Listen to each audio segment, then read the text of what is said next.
اور بہت سے لوگوں کو قتل کیا جا چکا ہے وہاں کی، یعنی باقاعدہ حکومتی سطح پہ یہ کام ہو رہا ہے، حکومت کی نگرانی میں یہ کام ہو رہا ہے.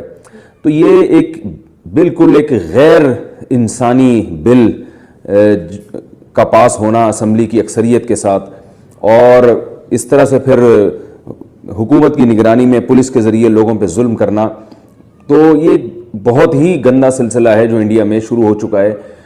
لیکن افسوس اس پر ہے کہ نہ تو کوئی وہاں پر بڑے پیمانے پر ایسا احتجاج ہو رہا ہے، ظاہر ہے وہاں تو کرنے نہیں دیا جا رہا احتجاج، لیکن جو دیگر اسلامی کنٹریز ہیں وہ بھی مکمل خاموش ہیں. تو ہمیں ظلم کے خلاف آواز اٹھانی چاہیے. ہماری خاص طور پر سیاسی جماعتوں کو دھرنے دینے چاہیے، جلوس نکالنا چاہیے، اپنا احتجاج ریکارڈ کروانا چاہیے. ہمیں سوشل میڈیا پہ اور الیکٹرانک میڈیا کے جتنے بھی ذرائع ہیں ان تمام پر بھرپور طریقے سے احتجاج کرنا چاہیے. ان ویڈیوز کو شیئر کرنا چاہیے جو وہاں سے آ رہی ہیں، جو لوگ چپکے چپکے بنا کے بھیج رہے ہیں. انڈیا اپنے آپ کو سیکولر اسٹیٹ کہتا ہے اور یقیناً ایک سیکولر اسٹیٹ ہی ہے، تو موجودہ حکومت اس آئین کی خلاف ورزی کر رہی ہے. سیکولر ریاست کا تو مطلب یہ ہوتا ہے کہ ہر ایک کو برابر حقوق دیے جائیں گے، مذہب کی بنا پر تفریق نہیں کی جائے گی. لیکن موجودہ حکومت نے ایسی تفریق کی ہے کہ جس کی شاید کسی اور کنٹری میں مثال نہیں ملتی. اپنے ہی ملک میں رہنے والے بہت یعنی لوگوں میں ایک بہت بڑی تعداد کو سے ان سے نیشنلٹی کو چھین لینا یا ان کو نیشنلٹی نہ دینا، اور یہ قانون بنانا کہ جو بھی غیر مسلم یعنی مسلمان ہوگا یا جو ہندو نہیں ہوگا اس کو نیشنلٹی نہیں ملے گی. تو یہ بدترین ظلم ہے. اور صرف اس میں مسلمان احتجاج نہیں کر رہے، وہاں کے جو ہندوؤں کا جو ایک لبرل طبقہ ہے، جو پڑھا لکھا طبقہ ہے، وہ بھی اس قانون کو دل سے پسند نہیں کر رہا. تو وہاں بھی ہندوؤں کو اور سکھوں کو اور جتنے بھی مذاہب سے وابستہ لوگ ہیں ان کو اور عیسائیوں کو اور مسلمانوں کو مل کے انڈیا میں بھی احتجاج کرنا چاہیے اس کے خلاف بھرپور، کیونکہ یہ آہستہ آہستہ اگر ابھی کنٹرول نہ کیا گیا موجودہ حکومت کی ان پالیسیوں کو تو یہ آہستہ آہستہ معاملہ بڑھے گا.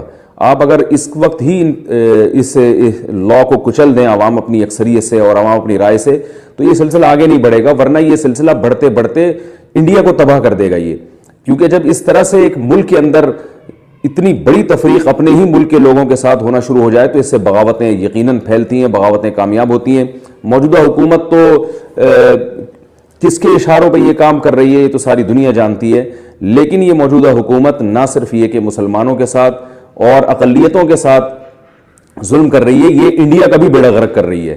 تو اس لیے خود سب سے پہلے تو خود انڈیا کے جو رہنے والے لوگ ہیں، چاہے وہ کسی بھی مذہب سے ان کا تعلق ہو، ان کو چاہیے کہ وہ اس قانون کے خلاف آواز اٹھائیں، اور تاکہ وہ اپنے ملک کو بچانے کے لیے ان کا کردار ہو، اور اقلیتوں پہ جو ظلم ہے اس کے خلاف آواز اٹھائیں. اور انڈیا کی جو موجودہ حکومت ہے جس نے ظلم اور بربریت کی تمام حدود کو کراس کر دیا ہے، ابھی جو نیا قانون انڈیا میں سامنے آیا ہے NRC کے نام سے کہ 1971 تک جتنے بھی غیر یعنی ہندوؤں کے علاوہ جتنے بھی مختلف مذاہب کے لوگ ہیں وہ 1971 تک کے ڈاکومنٹس پیش کریں گے اور جن سے یہ ثابت کریں گے کہ ہم انڈیا میں رہ رہے ہیں اس وقت سے، تو ان کی تو نیشنلٹی ان کو دی جائے گی، ان کے علاوہ کو نیشنلٹی نہیں دی جائے گی، وہ ایک دوسرے درجے کے شہری کی حیثیت سے رہیں گے.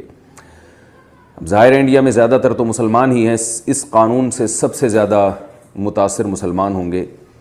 1971 تک کے ڈاکومنٹس اس وقت لوگوں کو معلوم نہیں تھا کہ فیوچر میں یہ لا بن سکتا ہے.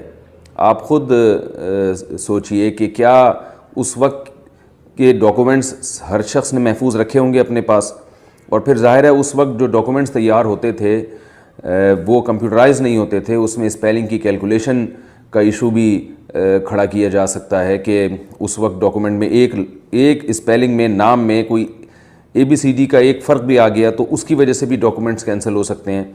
تو یہ ایک بہت بڑی تعداد مسلمانوں کی اس قانون سے متاثر ہوگی اور وہ کیمپوں میں ایسے رہے گی جیسے دوسرے درجے کے شہری رہتے ہیں.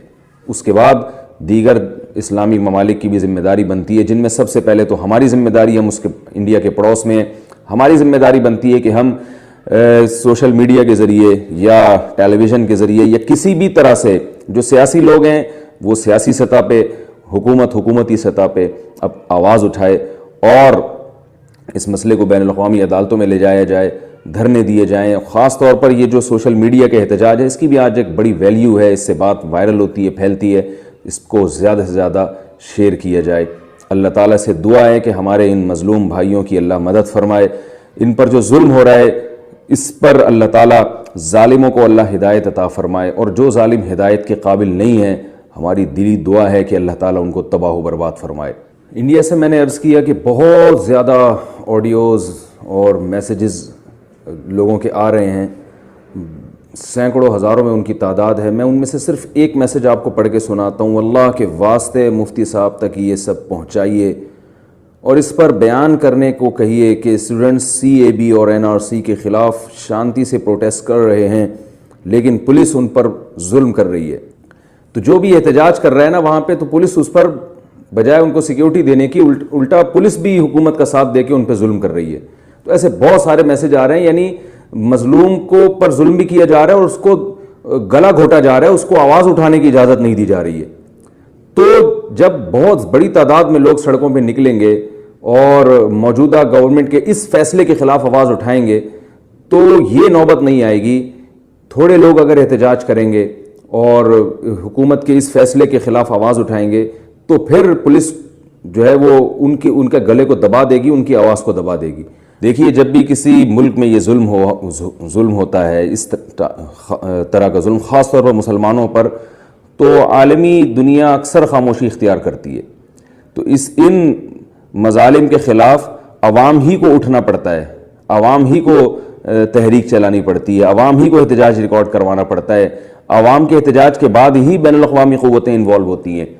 تو اگر ایک فرد واحد جو مسلسل ظلم کر رہا ہے، جو یعنی ظلم پہ ظلم کرتا چلا جا رہا ہے، غلط پالیسیاں بناتا چلا جا رہا ہے، اگر اس ایک شخص کو لگام دینے کے لیے عوام سڑکوں پہ نہ نکلی اور احتجاج ریکارڈ نہ کروایا تو وہ ڈکٹیٹر بن کے پورے انڈیا کو تباہ کر سکتا ہے، پوری انڈیا کے مستقبل کو داؤ پہ لگا سکتا ہے. تو انڈیا کی عوام کو ہوش کے ناخن لینا چاہیے، احتجاج کرنا چاہیے، اور ہماری عوام کو بھی ہوش کے ناخن لینا چاہیے. یہ ہمارے مسلمان بھائی ہیں. رسول اللہ صلی اللہ علیہ وسلم نے ارشاد فرمایا المسلمون کالجسد الواحد، کہ تمام کے تمام مسلمان ایک جسم کے مانند ہیں. مسلمانوں میں ملکی تفریق نہیں ہے کہ وہ فلاں جگہ کا مسلمان ہے، یہ فلاں جگہ کا مسلمان ہے. سب سے پہلا رشتہ خالق اور مخلوق کا ہے، اور خالق اور مخلوق کا جو رشتہ ہے یعنی سب سے پہلے اس کا رشتہ ہے جس نے ہمیں پیدا کیا، اور خالق اور مخلوق کا رشتہ وہ سب سے پہلا رشتہ ہے. اور اس میں جو سب سے بیس ہے وہ یہ ہے کہ کون خالق کو مانتا ہے اور کون خالق کو نہیں مانتا، اور کون خالق کی توحید کا قائل ہے اور کون خالق کے ساتھ شرک کرتا ہے. تو جہاں بھی جس خطے میں بھی مسلمان رہتے ہیں ان میں قدر مشترک یہ ہے کہ وہ ایک خدا کو ماننے والے ہیں، ایک اللہ کو ماننے والے اور اللہ کے پیغمبروں پر ایمان رکھنے والے ہیں، اور محمد صلی اللہ علیہ وسلم کو آخری نبی ماننے والے ہیں. یہ جو رشتہ ہے جس کو کلمے کا رشتہ کہا جاتا ہے یہ سب سے پہلا رشتہ ہے. اس کے بعد دیگر رشتے وجود میں آتے ہیں.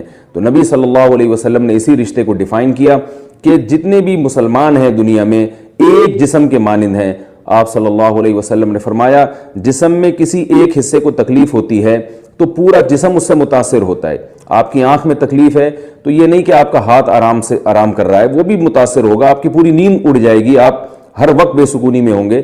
تو آپ صلی اللہ علیہ وسلم نے فرمایا مسلمان دنیا میں جہاں بھی ہو، حدیث کا مفہوم میں بیان کر رہا ہوں کہ اگر کسی ایک جگہ پہ اس کو تکلیف پہنچتی ہے تو پوری دنیا کے مسلمانوں کو حرکت میں آنا چاہیے، پوری دنیا کے مسلمانوں کو اس تکلیف کو محسوس کرنا چاہیے. اور اگر ہم اس تکلیف کو محسوس نہیں کر رہے تو اس کا مطلب ہے ہمارا کلمے کا رشتہ کمزور ہے، اور کلمے سے رشتہ ہمارا کمزور ہے. اور کلمے سے رشتہ اگر آپ کا کمزور ہوگا تو ایک آپ پھر اللہ تعالیٰ کے پیدا کردہ مخلوق تو ہیں لیکن آپ اپنے آپ کو مسلم نہیں کہہ سکتے. اور قیامت کے دن اللہ کے ہاں جس چیز کی سب سے زیادہ قدر ہوگی وہ کلمے کی قدر ہوگی. تمام رشتے اس رشتوں کے بعد ہیں. اللہ تعالیٰ ہمیں اس رشتے کو پہچاننے کی توفیق عطا فرمائے. اور ہندوستان کے خاص طور پر مسلمانوں، کیونکہ زیادہ ظلم سے زیادہ متاثر مسلمان ہیں اس ظلم سے، تو اللہ تعالیٰ ہمیں خاص طور پر مسلمانوں کے انڈیا اور ہندوستان کے مسلمانوں کے ظلم کو اللہ محسوس کرنے کی توفیق عطا فرمائے۔ وما علینا الا البلاغ۔